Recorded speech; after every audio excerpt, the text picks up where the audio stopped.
For voice నేను journalist నవత. పశ్చిమ బెంగాల్లో దారుణాలు మొదలయ్యాయా అంటే చూస్తున్న పరిస్థితులను చూస్తే అలానే అనిపిస్తోంది. పశ్చిమ బెంగాల్లో హిందుత్వంపై మమతా బెనర్జీ కక్ష సాధింపు ఎవ్వరికీ తెలియంది కాదు. ఎక్కడో బంగ్లాదేశ్ నుంచి పారిపోయి వచ్చిన వాళ్ళు అనాలా, శరణార్థులు అనాలా, అనాథలు అనాలా, వీళ్లను పశ్చిమ బెంగాల్లోకి తెప్పించుకొని వాళ్ళకు కావాల్సిన అన్ని వస్తువులు కల్పిస్తూ వాళ్ళకి ఇక్కడ ఓటర్ ఐడీలు ఇప్పిస్తూ ఇక ఇక్కడ ఓటర్లుగా మార్చుకొని ఆ లబ్ధి ద్వారా లాభం పొందాలి అని చూడటం మమతా బెనర్జీకి కొత్తేం కాదు, మమతా బెనర్జీ ప్రభుత్వానికి కొత్తేం కాదు. అయితే ఈ నేపథ్యంలో మమత చేస్తున్న దాడులకు సంబంధించి, మమత హిందుత్వంపై చూపిస్తున్న పక్షపాతానికి సంబంధించి అసలు పశ్చిమ బెంగాల్లో లేదు అనుకున్న బీజేపీ గత ఎన్నికల్లో 18 సీట్లను సాధించింది. ఈ నేపథ్యంలో మమత ఇంకొంత దారుణాలకు ఒడిగడుతుందా అనిపిస్తోంది. ఎందుకంటే రానున్న రోజుల్లో ఇటు పార్లమెంట్ ఎలక్షన్స్ ఉన్నాయి, మరికొన్ని రోజుల్లో అంటే ఇంకో 1-2 years లో అక్కడ అసెంబ్లీ ఎలక్షన్స్ ఉన్నాయి. ఈ నేపథ్యంలో బెంగాల్ నుంచి బంగ్లాదేశ్ నుంచి వచ్చిన ముస్లిమ్స్ కి వాళ్ళని రోహింగ్యాలు అందామా, అసలు వాళ్ళని ఏ పేరుతో పిలవాలి, వాళ్ళని ఎందుకు ప్రోత్సహిస్తోంది, అసలు దీనికి అడ్డుకట్ట వేసేవారు లేరా అంటే బీజేపీ గవర్నమెంట్ అక్కడ చాలా ఫోకస్ చేసింది ఇలాంటి వాటికి సంబంధించి. అండ్ మనం మొన్నటిదాకా చెప్పుకున్నట్టు సిఏఏ అమలైతే మాత్రం వీళ్ళందరి పని కేల్కతం దుకాన్ బంద్ కాబోతోంది.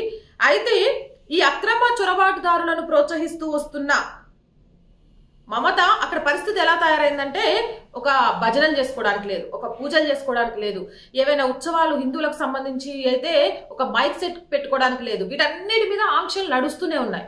అది సరిపోదన్నట్టు అయోధ్యలో రామ మందిర నిర్మాణం జరిగేసరికి యావత్ భారతదేశంలో అందరూ కూడా ఆ సంబరాన్ని చూసిన తర్వాత ఆనందానికి చాలా మంది ఆనంద బాష్పాలు కళ్ళలో నుంచి దానినే రాముల వారి ప్రతిష్ట ప్రపంచ దేశాలకు కూడా తెలిసింది. తెలియందా అంటే ఇంకింత ఆయన ఖ్యాతి ప్రబలింది అని చెప్పొచ్చు. ప్రతి ఊర్లో కూడా అప్పటికి కొంత శిథిలావస్థలో ఉన్నాయి కానీ, లేకపోతే ధూపదీప నైవేద్యాలకు నోచుకునేవి కానీ, ఆలయం మధ్యలో కట్టడం మొదలుపెట్టి ఆపేసినవి కానీ, ఇలాంటి రామాలయాలన్నిటికీ సంబంధించి మళ్ళీ వాటిని పునర్నిర్మించడంతో పాటు ధూపదీప నైవేద్యాలు జరిగేలాగా అన్ని ఏర్పాట్లు చేస్తున్నారు. మనం ఈ మధ్యకాలంలో వాటిని వింటున్నాం. అలాగే పశ్చిమ బెంగాల్లోని కుచ్ బిహార్లో దిన్హరత్ అసెంబ్లీ నియోజకవర్గంలోకి వస్తుంది. ఇది కుచ్ బిహార్లోని రెక్టగురి అనే ఒక దగ్గర ఆ ఊర్లో ఉన్న ప్రజలంతా కూడా తలా కొంచెం పైసలు వేసుకొని రామాలయం నిర్మించుకుందామని మొదలుపెట్టిందట.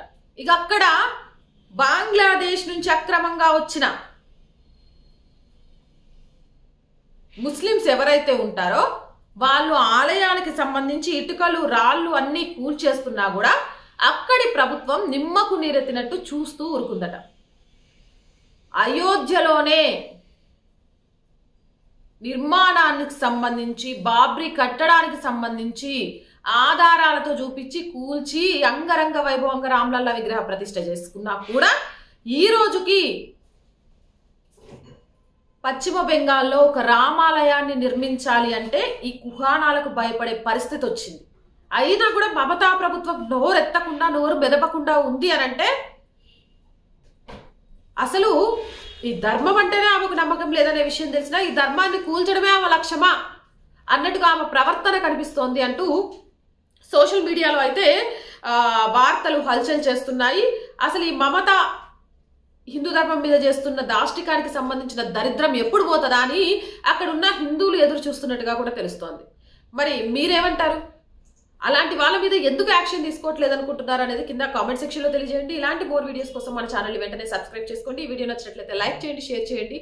అండ్ ఖచ్చితంగా మీ అందరి సపోర్ట్ కూడా మన ఛానల్ కి కావాలి. కింద జాయిన్ అనే బటన్ కనిపిస్తుంది. 1 to 4 levels లో ఏదో ఒక లెవెల్లో మీరు మాకు సపోర్ట్ చేయొచ్చు. దాంతోపాటు స్క్రీన్ మీద మా ఫోన్పే, గూగుల్ పే నెంబర్ కూడా ఉంది. మీ అందరూ సపోర్ట్ చేస్తే మంచి మంచి వీడియోలను ఇన్ టైంలో అందించడానికి, మాకు కావాల్సిన అన్ని రకాల వసతులను ఏర్పాటు చేసిన వాళ్ళకు సపోర్ట్ చేసిన వాళ్ళు అవుతారు. ఖచ్చితంగా ఒక ఆడపిల్లగా నేను నా ప్రయత్నం మొదలుపెట్టి మీ మధ్యలోకి రావడానికి ప్రయత్నం చేస్తున్నాను. మంచి మంచి వార్తలను తీసుకొస్తూ వాస్తవాలను, నిజాలను బయట పెట్టడానికి ప్రయత్నం చేస్తున్నాను. ఈ ప్రయత్నంలో మీ అందరూ నన్ను ఆదరిస్తారని మనస్ఫూర్తిగా కోరుకుంటున్నాను. Stay with us.